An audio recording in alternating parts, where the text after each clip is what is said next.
10 श्याम सुंदरियां। अब हमें तो उसमें कोई सौंदर्य न लगे, क्योंकि हमारा सौंदर्य का क्या, न्यूज़पेपर निकालो आप, मैट्रिमोनियल जो ऐड आती है, कन्या चाहिए, उसमें पहला शब्द लिखा होगा गोरी। हमारे तो सौंदर्य का ख्याल ही वही है। उसमें जयंती भाई ने मुझे बताया वो जो हॉल है वहीं पर, क्योंकि दार इस्लाम का सबसे अच्छा हॉल वही है, और उसमें ही ये सौंदर्य स्पर्धा हो रही है। हमारी कथा भी कल से वहीं पर शुरू होगी, तो ये स्पर्धा के कारण बहुत लेट हमें हॉल मिलेगा। सुबह के समय में, संडे मॉर्निंग में ही हमें वो डेकोरेशन कर लेना है, कथा की तैयारी करनी है। वो सब उन्होंने बात की, मेरी समझ में आ गया। वो 10 लोग थे, ब्यूटी पेंजेंट। और इतवार की सुबह जब उन्होंने पेपर लाके मुझे दिए कमरे में वहाँ के, ऑब्वियसली फ्रंट पेज पर वही था, मिस टांजानिया जो बनी थी, उसको सर पे लगाया हुआ क्राउन, यहाँ वो पट्टा, मिस टांजानिया, उसके बाद में runner up, first runner up, ऐसा कुछ। वो तस्वीर देख के मेरे मन में एक प्रश्न है। मैंने वहां कथा में भी कहा फिर कि टांजानिया की सबसे सुंदर कन्या मिस टांजानिया, ये कन्या यदि अफ्रीका के रास्तों पर निकले तो लोग पागल बन के उसके पीछे दौड़ेंगे, लेकिन ये कन्या यदि भारत में आए तो कोई पागल ही उसके पीछे दौड़ेगा, क्योंकि वहां की वो सबसे सुंदर कन्या हमें नहीं लगती। Beauty lies in the eyes of the beholder. स्त्री में सौंदर्य पता भी चलता है, लेकिन वीतराग व्यक्ति वो है जो विचलित नहीं होता। समझ, ऐसा नहीं कि समझता नहीं है वो। देखिए, आप एक छोटे से बालक को भी वीतराग कह सकते हो। बालक के सामने आप नोट की गड्डी रखो, बालक को कोई फर्क नहीं पड़ेगा, वो तो उठा के मुंह में डालेगा। बालक के सामने अत्यंत सुंदर स्त्री खड़ी होगी, बालक देखेगा भी नहीं उसकी तरफ। यदि उसके हाथ में 2 रुपए का प्लास्टिक का खिलौना है, क्या देखेगा वो? खिलौने को देखेगा। तो क्या बालक वीतराग हो गया?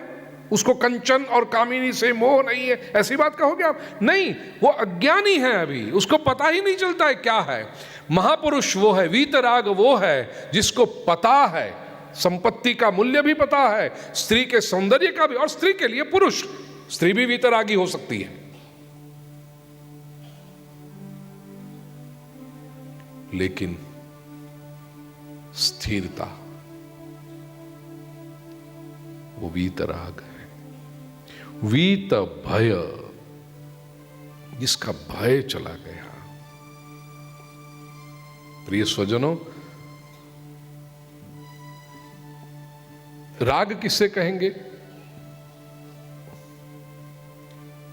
तात्विक दृष्टि से यदि सोचा जाए तो जिस वस्तु ने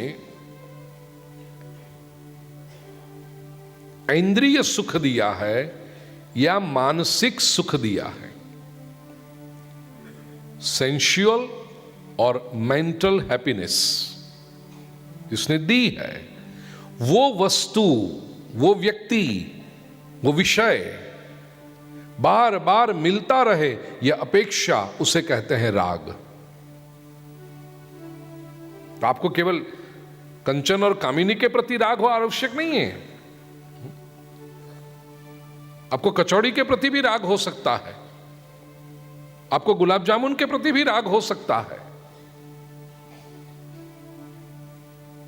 कोई भी विषय जिससे आपको सुख मिला है, या तो सेंशुअल है, किसी इंद्रिय का सुख मिला है, या मानसिक सुख मिला है,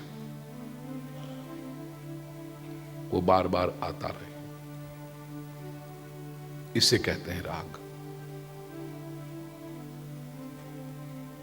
फोगटलाल जी मनोचिकित्सक के पास पहुंचे, पूछा साइकोलॉजिस्ट ने कि बोलिए फोगटलाल जी क्या समस्या है? फोगटलाल जी कहते हैं कि रात रात भर नींद नहीं आती। क्यों? एक स्वप्न बार बार आते रहता है, पता नहीं एक रात में 10 बार तो यही स्वप्न देखता हूं मैं, नींद ही नहीं आती। तो मनोचिकित्सक ने फोगटलाल जी के सबकॉन्शियस में झांकने के हेतु से पूछा, बताइए क्या स्वप्न आता है बार बार। फोगटलाल जी ने कहा कि जैसे ही मैं शाम के 7 साढ़े 7 बजे दुकान बंद करने की जब तैयारी करता हूं, उसी समय एक अत्यंत सुंदर स्त्री आती है मेरी दुकान में। सामान तो कुछ खरीदती नहीं, लेकिन बड़े आकर्षक इशारे करती है मुझे और उसके पीछे पीछे जाने के लिए प्रेरित करती। फिर फोगटलाल जी कहते हैं मैं जल्दबाजी में दुकान बंद कर लेता हूं और उसके पीछे चल पड़ता हूं। फिर पूरा लंबा वर्णन करते हैं कि इस रास्ते से लेफ्ट लेती है, फिर वहां से राइट लेती है, यहां ऐसा होता है, ये सब करते। रेलवे का क्रॉसिंग आता है तो वो क्रॉसिंग करके वो निकलती है, पीछे ट्रेन आ रही है तो वो जैसे जाती है मैं एकदम लपक के उसके पीछे जा लेता हूँ, मुश्किल से अपनी जान बचा लेता हूँ क्योंकि तुरंत वो पीछे ट्रेन आ गई। लेकिन वो इतनी सुंदर हंसी करती है, आ गए आप, तो फिर वो जो जान बचने का वो धक्का बैठा था वो भी भूल जाता हूँ, मैं उसके पीछे चला जाता हूँ। वो अपने मोहल्ले में प्रवेश करती है, मुझे पीछे पीछे इशारे करती है तो मैं भी उसके पीछे जाता हूँ। वो अपने मकान में प्रवेश करती है, मैं उसके मकान में भी प्रवेश कर जाता हूँ। वो अपने घर में प्रवेश करती है और दरवाज़ा खोल के मुझे बुलाती है, मैं उसके घर में भी अंदर चला जाता हूँ।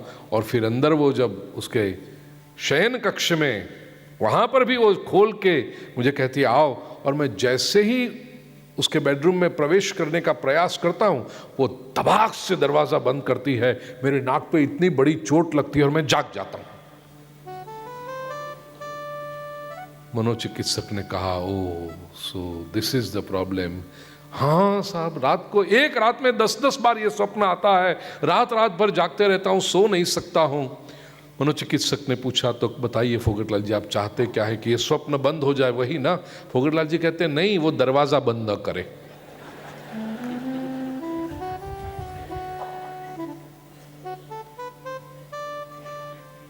ये है राग। इसमें सेंसुअल हैप्पीनेस नहीं है कुछ, लेकिन मानसिक कल्पना के विश्व में व्यक्ति जी रहा है। उसको भी पता है स्वप्न है ये, उसको भी पता है स्वप्न सच नहीं होते, लेकिन फिर भी उसमें लिपटा रहना चाहता है। ये बीमारी है मनुष्य की, और ये राग है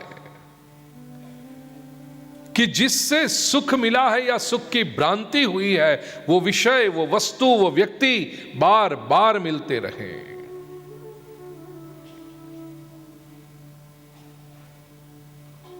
इसे कहते हैं वीतराग। अब वेदांत की परिभाषा में देखिए प्रिय स्वजनों, क्यों कहा कि राग से बचो? ये तो कोई कहेगा ना, well it's a good feeling, it's a nice feeling. यदि किसी व्यक्ति को पकौड़ी पसंद है और बैठे बैठे पकौड़ी का विचार करके जरा 10-15 मिनट खुश हो लेता है, तो उसमें क्या बुराई है? बुराई है आध्यात्मिक दृष्टि से। राग को हटाना है। क्यों? क्योंकि आगे कौन सा शब्द पहले कहा है हमने? पहला गुण कौन सा बताया 10वें श्लोक में? शुरुआत से लेकर पहली 15 मिनट कौन सी चर्चा की हमने? मनमया। इतनी जल्दी राग में इतने आप भूल गए कि मनमया को भूल गए? बात उस पर आ रहा हूं मैं। आप भूल जाओ, मैं नहीं भूलूंगा।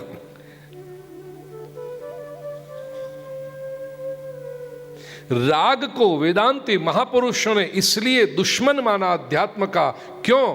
क्योंकि होना है मनमया, प्रभुमया।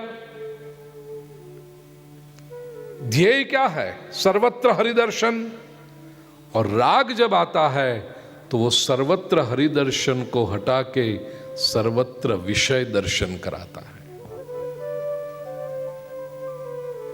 मैंने हमेशा कहा है, दृष्टांत दूंगा, लेकिन केवल दृष्टांत सुनकर खुश मत हो जाना। यदि आप केवल दृष्टांत सुनकर खुश हो गए तो वो मेरी विफलता होगी। It is my failure. दृष्टांत का हेतु यह है कि वेदांत का कोई सिद्धांत मन में स्थिर हो जाए। केवल चुटकुले सुनाने नहीं बैठा हूं मैं। I know my responsibility. लौकिक दृष्टांत इसलिए आते हैं ताकि तुरंत उसके बाद आने वाला जो अलौकिक सिद्धांत है वो मन में स्थिर हो जाए।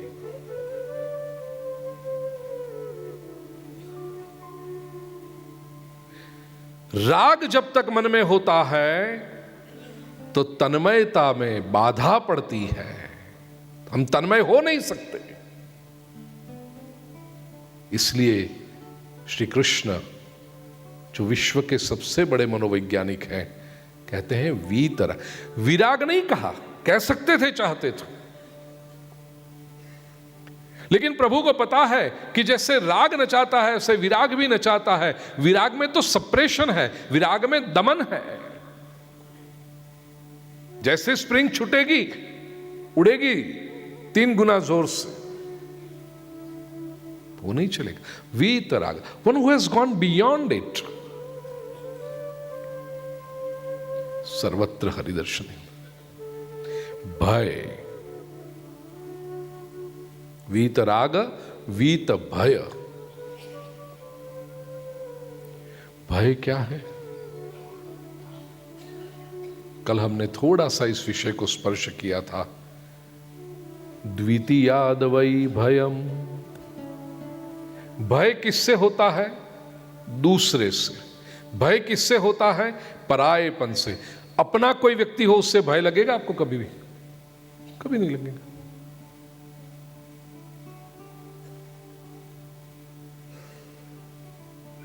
छोटा सा बालक भी हो, माता पिता के पास है ना, तब तक उसको कोई चिंता नहीं। और तीसरा कोई व्यक्ति, आओ बेटे, वो बिल्कुल प्रेम से बुला रहा है बालक को। चॉकलेट भी उसके लिए ले आया है, खिलौना भी ले आया, आओ बेटे आओ। नहीं, डर लगता है। और बहुत उसको आग्रह किया जाए जाओ, रोने लगेगा।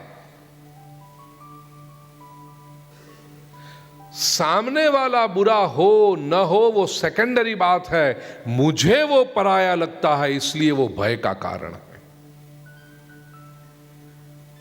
इस तत्व को समझना। भय का केंद्र बाहर नहीं है, जैसे राग का केंद्र बाहर नहीं है। राग का केंद्र हमारे भीतर है। हमें जो सुंदर लगता है, हमें जो सुखाकारी लगता है, उसमें हम रागी होते हैं। ऐसे पकौड़े में यदि राग होता तो सबको पकौड़ी अच्छी लगनी चाहिए, नहीं लगती। जिसको पकौड़ी प्यारी है उसी को उसमें राग आएगा, जिसको नहीं प्यारी उसको नहीं आएगा। तो पकौड़ी में राग नहीं है। राग का केंद्र कहां है? हमारे भीतर। ऐसे भय का केंद्र कहां है? हमारे भीतर। अब उस बालक को जो उसे भय लग रहा है, उसकी ही बड़ी बहन या बड़ा भाई हो तो उसको नहीं लगता, हो तो अंकल अंकल करके लपट जाएंगे उससे, उसको पराया नहीं लगता। तो भय का कारण सामने वाला डरावना है ये नहीं है, भय का कारण है सामने वाला पराया लगता है। The feeling of the other, ये भय का कारण है। द्वितीयाद वै भयम, दूसरा है वो भय का कारण है। अब अध्यात्म में वो शत्रु है। क्यों? क्योंकि अध्यात्म में तो एकम ब्रह्म, एक ही है, कोई पराया है ही नहीं। अखिल ब्रह्मांड मां एक तू श्री, वहां दूसरा है कहां? जूझवे रूपे अनंत भास।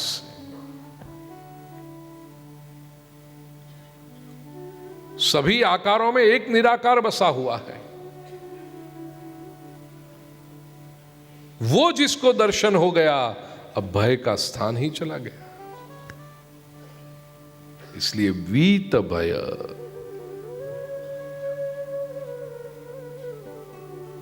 कॉन्ट्राडिक्टिंग है दोनों। भय भी रहे और व्यक्ति भगवान का मनमय, जब भय होगा तो मनमयता कैसे आएगी? जिससे आप डरते हो उसके परायण नहीं हो सकते, क्योंकि परायण होने में क्या चाहिए? दो बातें याद रहे। तन्मयता कैसे आती है? या तो वो आकर्षक लगे या तो महत्वपूर्ण। अब जो भय है, जिसके प्रति आपको भय है, वो आकर्षक कैसे लगेगा? तो तन्मयता नहीं आएगी। इसलिए पहले हेतु को सिद्ध करने के लिए दूसरा हेतु। राग होगा तो तन्मयता नहीं आएगी, मनमय नहीं होगा। भय होगा तो मनमय नहीं होगा।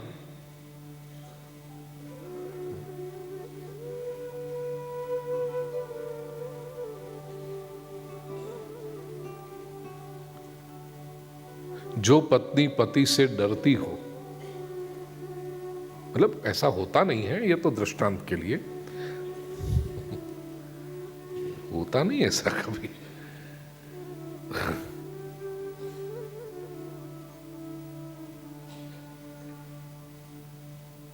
यदि सब्जी में नमक ज्यादा गिर जाएगा तो क्या कर देंगे, यदि ऐसा हो जाएगा तो क्या कर देंगे, वो कदम कदम पे डरती हो। ये पत्नी अपने पति से प्रेम कर सकती है? भय और प्रेम दोनों एक साथ में रह ही नहीं सकते। तो वीत भय,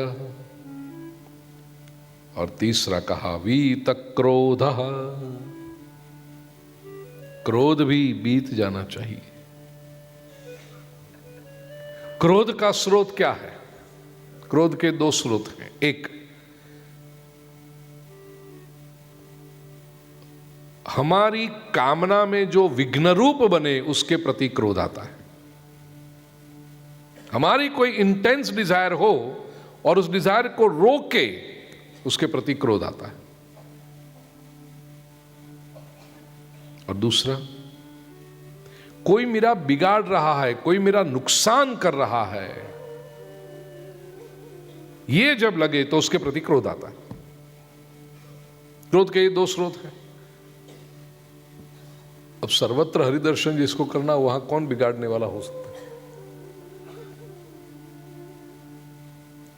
ईश्वर की सृष्टि की जो व्यवस्था है उसके ऊपर जिसको श्रद्धा हो, कर्म प्रधान विश्व करी राखा, जो जस करई सो तस फल चाखा। मेरे कर्मों से विपरीत कोई परिणाम मुझे दे ही नहीं सकता। कोई मेरा बिगाड़ नहीं सकता। मेरे जीवन में जो भी होता है वो मेरे अपने कर्मों का परिणाम है। ये जीवन का या तो कोई पिछले जन्म का, जिसका अभी मुझे याद नहीं है, स्मरण नहीं है, लेकिन किए होंगे मैंने ही। अपने सुख, अपने दुख की जो रिस्पॉन्सिबिलिटी उठाना नहीं चाहता, जिम्मेदारी उठाना नहीं चाहता, वो भला उस पोजीशन कैसे लाएगा? कोई आकर के सुखी कर जाए, कोई आकर के दुखी कर जाए तो तुम खिलौने हो। कोई एक रस्सी खींचे तुम सुखी हो जाते हो, कोई दूसरी रस्सी खींचे तुम दुखी हो जाते हो। सुखस्य दुखस्य न कोपि दाता, परो ददातीति कुबुद्धि रेशा। कोई दुखी कर ही नहीं सकता मुझे। तो फिर क्रोध रहा कहां? और दूसरी बात, कोई मेरा बिगाड़ रहा है, बिगाड़ने वाला शत्रु है। अब तन्मयता जहां देखनी है, मनमया भाव लाना है, सर्वत्र हरि दर्शन करना, तो बाहर शत्रु देखोगे, मनमय भाव कहां से आएगा? इसलिए प्रभु ने कहा ये तीन विकारों से जो ऊपर उठ जाए, वीतराग,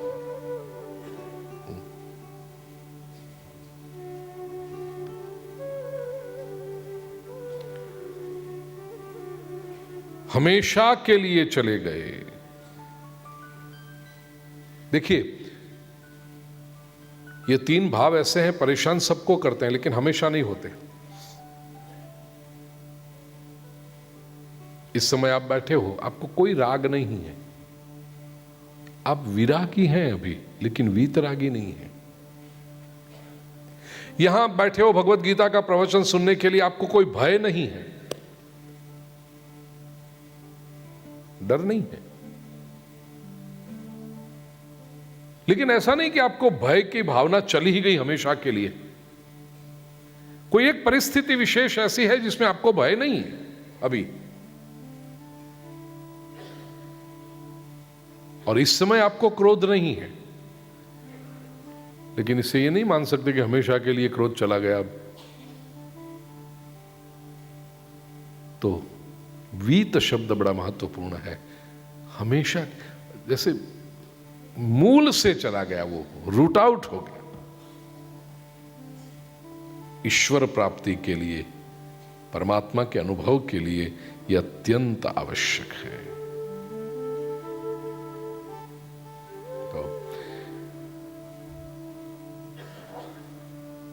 वेदांती कहते हैं कि ये तीन के गुलाम होना, तीन से डरे रहना, उसका अर्थ ही है द्वैत। राग द्वैत मूलक है, भय द्वैत मूलक है, क्रोध द्वैत मूलक है। जिसने अद्वैत का अनुभव किया उसको ये द्वैत कभी सताएगा ही नहीं। किम मयः मनमया, उसकी ब्रह्मनिष्ठा परिपूर्ण होती। तो मनमयाः वीतराग भय क्रोधः मामुपाश्रितः। और चौथी बात प्रभु कहते हैं ज्ञान तपसा पूताः। ज्ञान ही तप है। और एक बात यह है, यहां पर ज्ञान कौन सा है? भगवान जो कह रहे हैं परमात्मा विषय ज्ञान है। ज्ञान से और तप से जो पवित्र हुए हैं। तप का अर्थ भी बड़ा सरल है। तप का अर्थ है कष्ट सहन करना, प्रसन्नता पूर्वक कष्ट सहन करना, उसे कहते हैं तप। हमने तप का अर्थ ही ये कर दिया। जंगल में जाके दाढ़ी मूछ जटा बढ़ा के नाक बंद करके नाम नाम नाम नाम नाम नाम नाम नाम किया तो तप किया।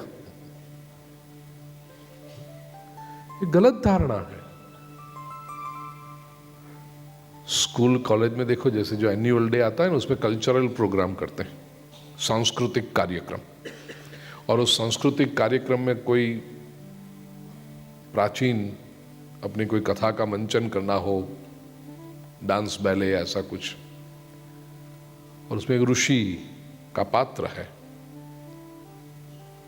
अब देखना, इतने सांस्कृतिक कार्यक्रम देखे स्कूल कॉलेज के, ऋषि का पात्र यदि करना है तो पूरी स्कूल में से जो दुबला पतला सुकड़ा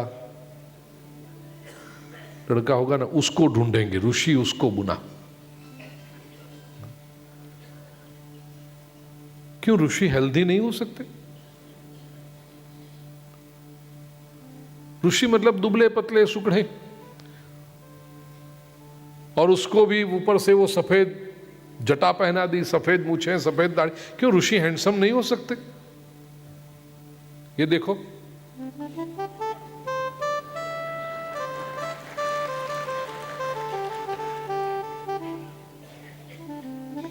ये आवश्यकता नहीं कि ऋषि एकदम दुबला पतला ही हो, ऋषि मतलब बेचारा एकदम दया है, ऐसा जरूरी नहीं है। ऋषि वो है जो क्रांतिकारी है, ऋषि वो है जिसके पास विचारों की स्पष्टता है, ऋषि वो है जिसके पास एक तरफ शास्त्रों के ज्ञान की मजबूत जड़ है और दूसरी तरफ आचरण की दृढ़ता है उसके पास, वो ऋषि। और इसलिए उसके जीवन में से प्रेरणा मिलती है। आवश्यक नहीं कि ऋषि दुबला पतला सुखड़ा हो।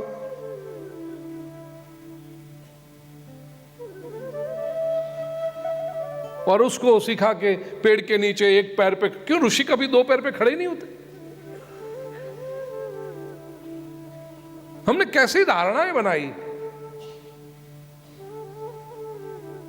हाथ ऊपर ऐसा करके राम राम राम, ऋषि तप कर रहे हैं। तप का अर्थ ये नहीं, तप का अर्थ है कष्ट उठाना। जीवन में कोई ध्येय निश्चित किया हो, उसके लिए मुसीबतें आएगी। There will be adversities, so what. कष्ट को उठाने की तैयारी उसका। ज्ञान के मार्ग में भी मुसीबतें आएगी, क्योंकि ज्ञान केवल इंफॉर्मेशन नहीं है, ज्ञान अनुभूति है। और वो अनुभूति करने जाओगे तो मुसीबतें आएगी। वो तप जो उठाता है, हरिनो मार्ग छे शूरानो नहीं कायरनो काम जो है। शूर चाहिए व्यक्ति।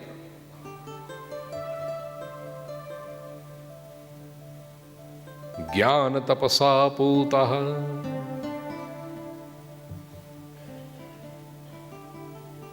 ऐसा व्यक्ति हो। ये हुआ कि क्या होगा? भगवान कहते हैं मदभावमागतः, वो मेरे ही भाव को पाते हैं। मदभाव, मेरे ही स्वभाव को, ईश्वर का जो वास्तविक स्वरूप है, मोक्ष ईश्वर का जो वास्तविक स्वरूप है, प्रसन्नता ईश्वर का जो वास्तविक स्वरूप है, आनंद, उसको पाते हैं।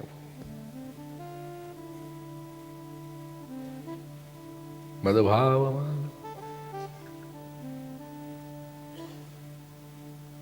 ऐसे महापुरुष को जब देखोगे तो आपको भगवान का भाव उसमें दिखाई पड़ेगा। और ये भाव शब्द के भी दो अर्थ हैं।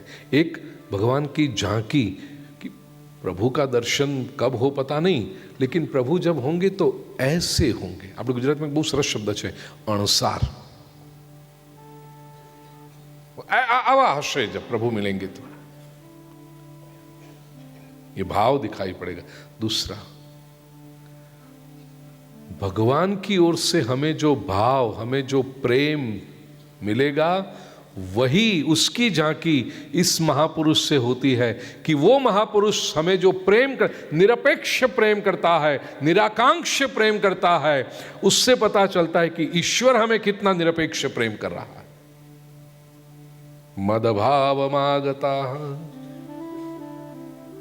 दूसरी बात, वह व्यक्ति मानो परमात्मा का जीवंत स्वरूप हो जाता है। परमात्मा की दिव्य ज्योति उसमें प्रज्वलित दिखाई पड़ती है। और उस स्थिति पर पहुंचकर निजी जीवन में ध्येय प्राप्ति का संतोष और प्रसन्नता का अनुभव होने लगता है। Yes, I have arrived. ये मदभावमागता। महापुरुषों के चेहरे पर जो तेज दिखता है ना, वो कभी आर्टिफिशियल नहीं होता, आर्टिफिशियल हो भी नहीं सकता। वो घंटे 2 घंटे का परफॉर्मेंस करने आया होगा तो वो मेकअप लगा के आ सकता है। 24 घंटे उसके, इसलिए मैंने शुरुआत में कहा कि महापुरुषों के सान्निध्य में रह करके उनके जीवन को देखो।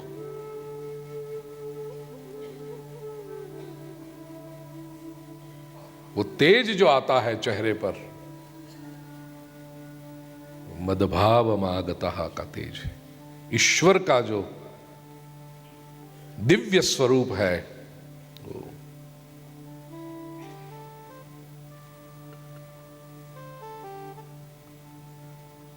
भगवान जब वामन स्वरूप लेकर के बलि राजा के यज्ञ मंडप पे पहुंचते हैं, ऐसे तो बलि राजा ने निमंत्रण दिया था कि चलो आएंगे, सैनिकों को भेजा था बुलाओ इनको। लेकिन जब सामने द्वार पर आकर खड़े रहे तो बलि अपने आप को रोक नहीं पाया। सिंहासन से उठकर बलि दौड़ा है। स्वागतम वो महाभाग, स्वागतंते नमस्तुभ्यम ब्रह्मन किंग करवामते ब्रह्मर्षीणान तपस्साक्षान मन्ये त्वार्य वपुर्धरम। जैसे ब्रह्मर्षियों का तप मूर्तिमंत आ रहा है मेरे सामने।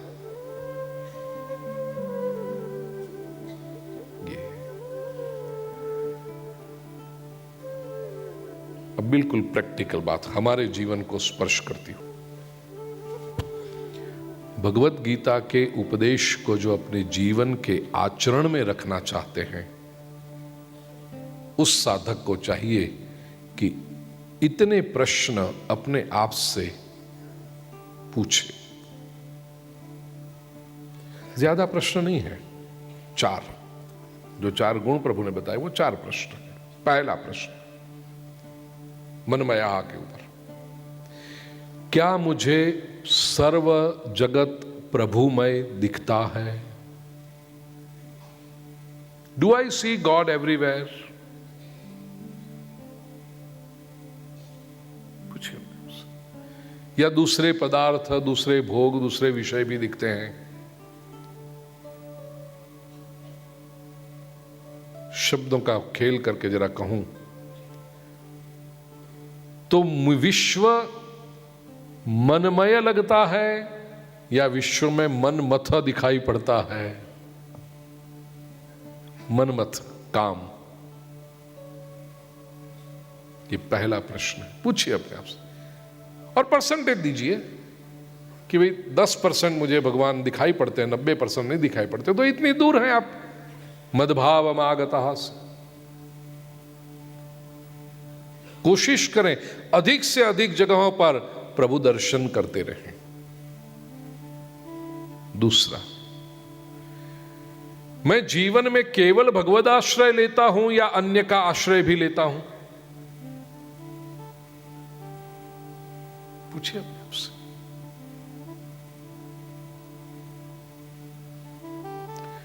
प्रभु का आश्रय लेने से जीवन में स्थिरता आती है, अन्यों का आश्रय लेने से स्थैर्य नहीं आता। क्यों? क्योंकि यदि दूसरे किसी का आश्रय लिया, संसार का नियम है उसके ताल पे नाचना पड़ेगा।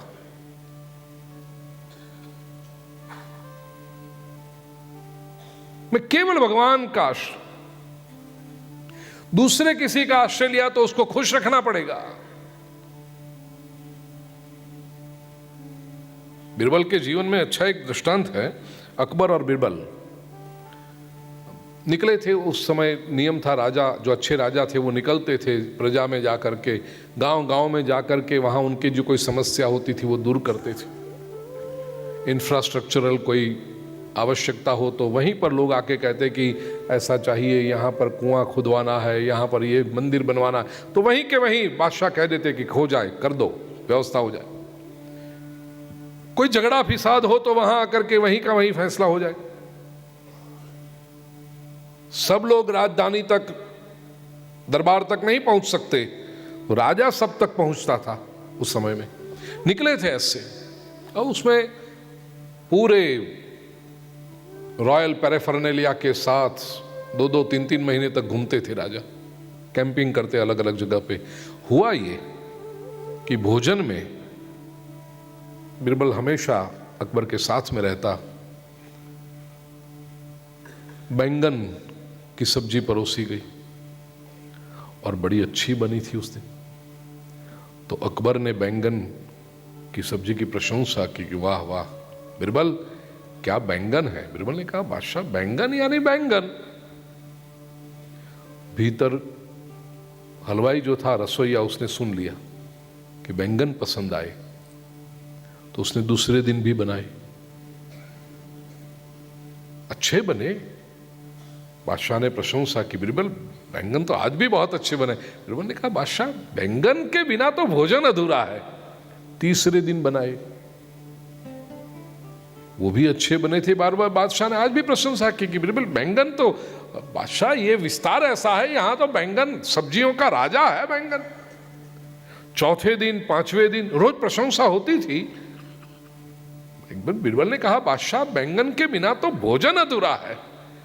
रसोईया ने ये सुन लिया तो रोज बैंगन। अब क्या पड़े भाई साहब। 12वें दिन अब बादशाह जरा कहा उसने क्रोध से, ये लगा क्या रखा है, रोज रोज बैंगन बैंगन बैंगन, कुछ आ रहा है कि नहीं। तो बिरबल ने भी कहा, पता नहीं, जहर है जहर बैंगन तो। अकबर कहता है, बिरबल रोज तू बैंगन की प्रशंसा किए जा रहा था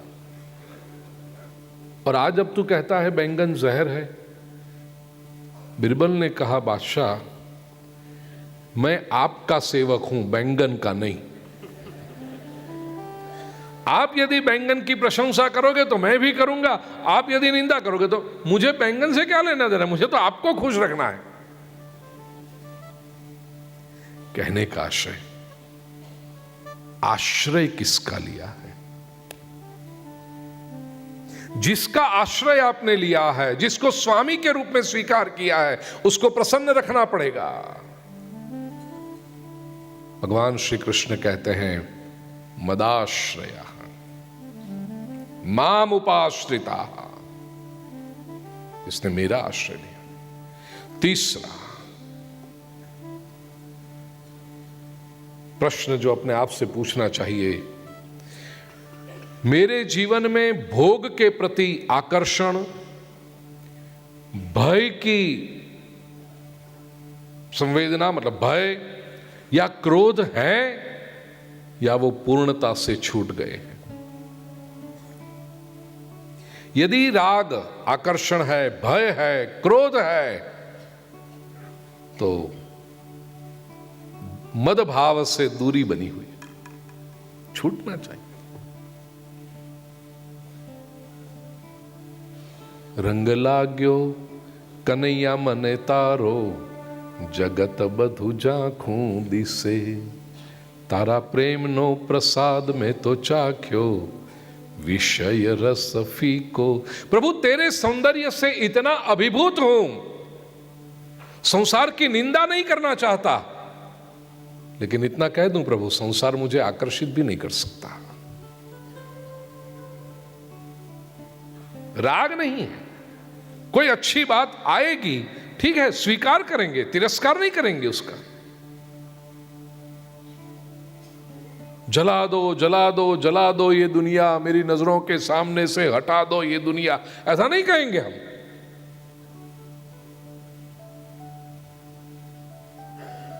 बड़ा सुंदर और अच्छा मूवी था वो।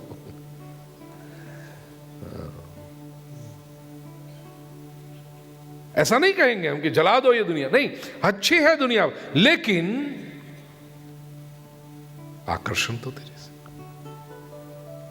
भय नहीं। अरे प्रभु पर जिसको श्रद्धा हो उसको डर कैसा? भाई लोग छोटी छोटी बातों से डर जाते, ऐसा हो जाएगा तो, ये हो जाएगा तो, वो हो जाएगा तो। भय नहीं। तरुण भाई बात करूं,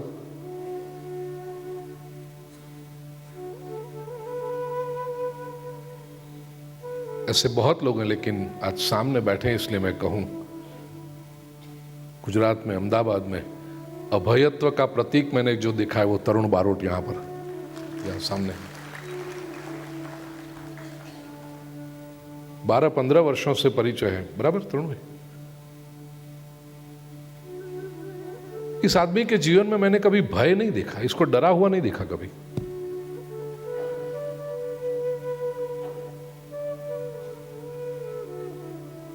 और परिचय उन्होंने सामने से आके किया। हम लोग एयरपोर्ट पे खड़े थे, कहीं कथा पूरी करके अहमदाबाद एयरपोर्ट पे खड़े थे और ड्यूटी होगी उनकी वहां पर, सामने से आकर मिले, चरण स्पर्श किए कि गुरुजी मैं आपके प्रवचन टीवी पे सुनता हूं, बड़ा आदर है आपके प्रति। तो मैंने पूछा आपका नाम?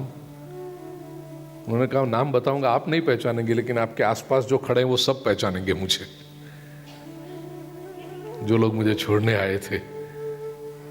और फिर तो बहुत आत्मीय परिचय हुआ। उन्होंने कथा भी की, एक आयोजन किया था बापू नगर में, वो प्रसंग मुझे याद आ रहा है। बहुत कम ऐसे प्रसंग होते हैं। उनके वहां निवास था मेरा, उनके आसपास में कहीं पर। रात के 2:30-3 बजे गाढ़ निद्रा में थमा और अचानक मैं जाग गया।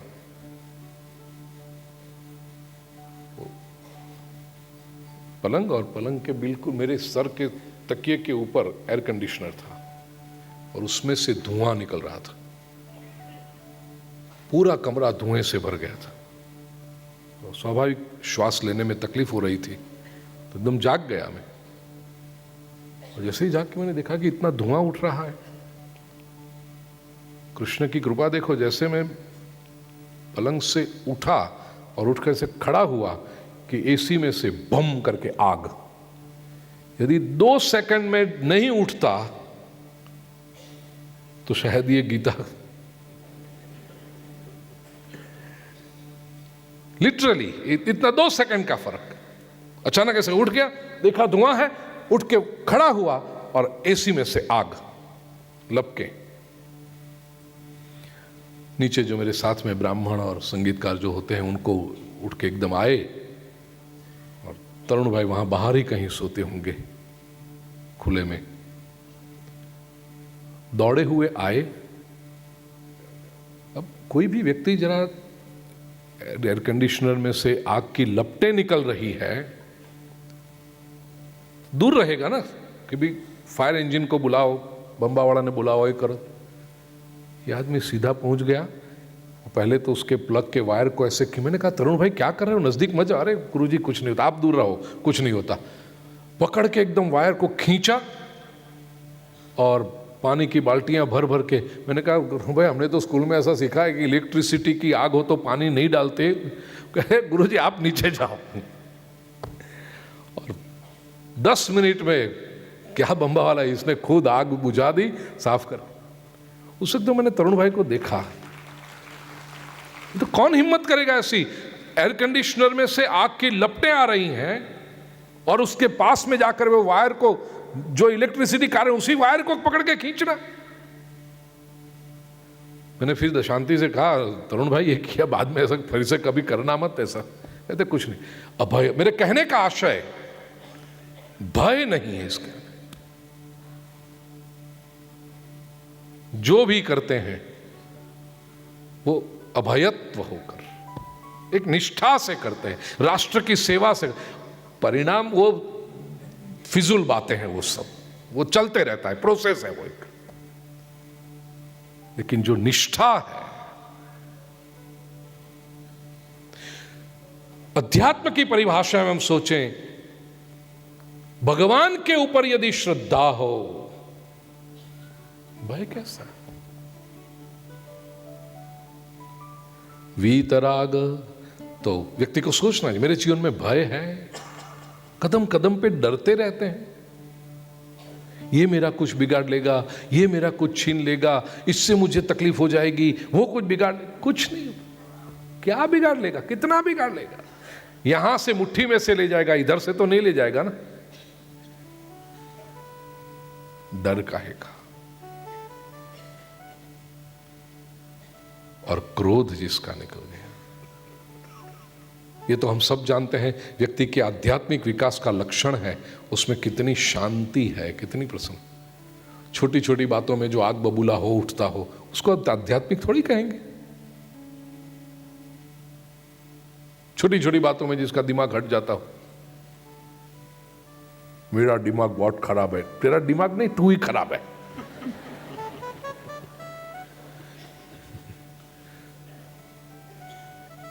हरीनो नहीं थयो तू रे।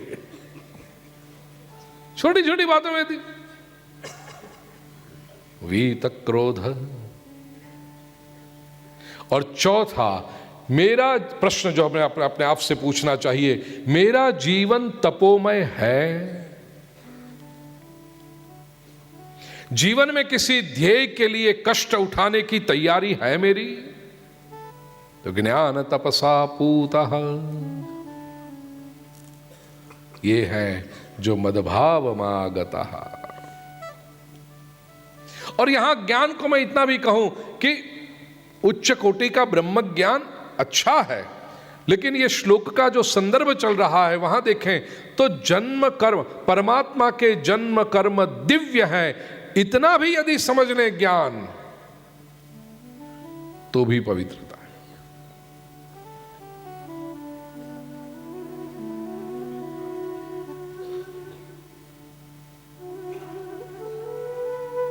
बियॉन्ड अटैचमेंट,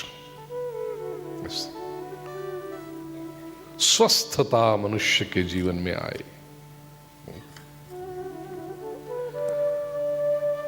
संस्कृत में बड़ा सुंदर सुभाषित है। वनेपि दोषः प्रभवन्ति रागिणाम गृहेपि पंचेन्द्रिय निग्रह तपः अकुत्सिते कर्मणि यः प्रवर्तते निवृत्त रागस्य गृहं तपोवनम। राग जो है, रागी होगा वो व्यक्ति घर छोड़ के जंगल में जाएगा तो वहां भी आसक्ति निर्माण कर लेगा।